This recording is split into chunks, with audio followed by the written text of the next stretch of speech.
Hello YouTubers and welcome to another episode of the vlogs. You probably know what's happened today, so I'm going to hop right into it, and here is today's race, and then after that I'm going to have a little bit of a chat. The umpire will be keeping a good eye on. The crews to me look pretty straight. The hands go down and I would expect a pretty sharp start. And away we go quickly. Don't need to hang about on the start any longer than we need. This explosion of power. See the Leander Club crew straight up to full length after about 5 strokes. It looks like it's working for them. And they're getting led then. Strokesy, James Stanhope is no stranger to winning here at Henley. He's been a member of a very strong Brooks programme in recent years, and he'll lead this Leander crew to the Sunday. 4 of this Leander Club crew were part of the Brooks programme, so successful. We've seen their crews elsewhere. They would be so excited if they got to race Brooks tomorrow in the final, but there's a huge obstacle in front of them, which is still the under-23s from the Netherlands, as we see them moving really pretty well together. A mature crew rowing nicely, and this is a Henley race, isn't it? Side by side on the Saturday at Henley, 2:30 on the schedule. The Dutch under-23s here, a little bit smoother, a little bit more relaxation, a bit less aggression, but will this help keep them going down the course, help keep their pace up, I wonder? Yeah, great racing. And this event is intermediate men's aid, so they're not quite the full internationals, and you're not the club rowers, you're that kind of in-between ground, so it's very high standard. It's a really high standard as we see this Leander crew. I just took them at about 39 strokes a minute still. To me, the Hollandia crew from the Netherlands looked a little bit more composed, a little bit lower in the rate, and they're just trying to eke out a bit of a lead at the moment. But these are racers from Leander, and I don't suspect they're going to let Hollandia creep away.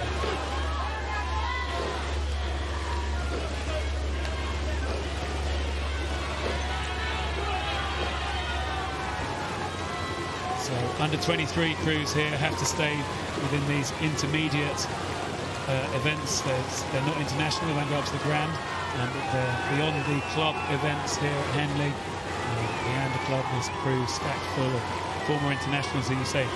Cal McBride sitting in that 4 seat, he must have crossed over with you, didn't he? Yeah. Within the Great Britain team. So again, intermediate, but no longer at the very highest level during those open events.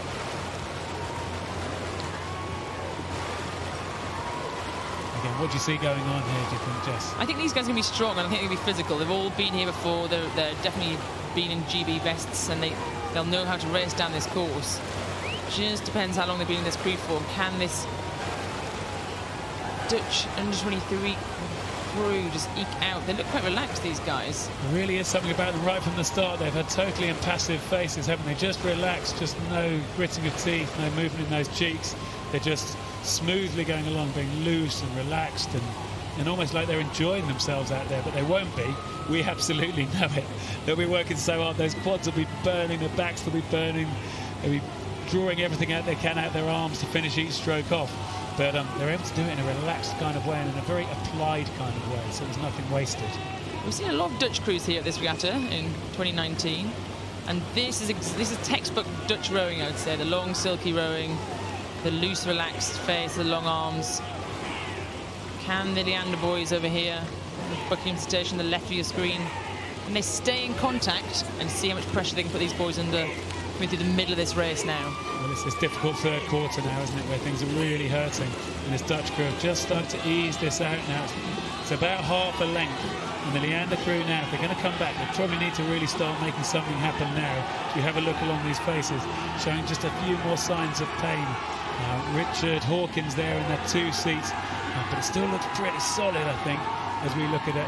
They're coming along. You say they've been here before, they are experienced, but Cameron Buchan in the 7th seat there, he's been before, but he lost in the final of the ladies by 3 feet, and he doesn't want to be in that position again. He wants to come through, he wants to win his way through to the Sunday final.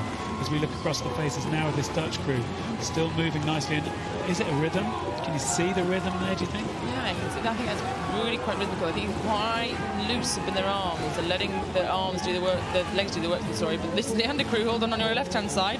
Just panned out, have actually squeezed. I'd say it's about half length now. Well, yeah. Are they moving? It was definitely more than half a length. I think they were just starting to move back, and when we get this absolute over-the-head shot, that is definitely less than a half-length lead for the crew from the Netherlands on the right of the shot. So Leander are coming back.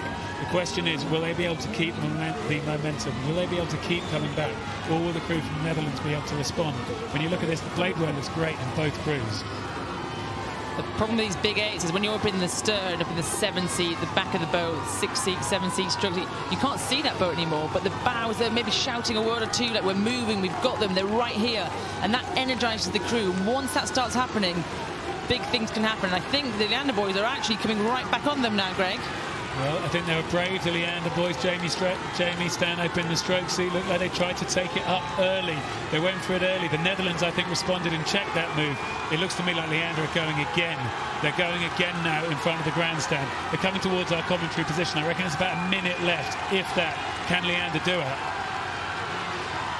They're kind of sticking there. Can they take another seat? That's what the cox is going to be shouting. Rory Copus in that coxing seat. Can we take one more seat? The Dutch in 23 seem like they're just holding on here. Well, they're passing the progress board. The Dutch will be hanging on by their fingernails. Don't worry if they look relaxed. They won't be. They'll be hanging on, hoping this finish line is going to come, and become begging for this finish line to come. And here it comes. It will appear, and they will hear that beep, and they will know they can stop. They can check the march of Leander, and they have won by about half a length. And we have made it back to the house. I've had a little bit of time after the race. As you saw the footage there, we lost the sort of semi-final on day 4 of Henley Royal Regatta. I've posted a lot after a race about failure, and today there wasn't a failure. So previously on the vlogs I've been posting, say dealing with failure, it's because something wasn't right, or the race that we did, or that I felt there was something that you could say, okay, this is what we did wrong, and we failed to do what we can do, and therefore failed to get the result that we thought we would be capable of. So today, I wouldn't describe it as a failure at all. Obviously, maybe not a success, because we didn't win today's race, and therefore can't make it to the final. But the race we put together as our crew, I couldn't be more proud of the guys in the boat today. We raced to our plan.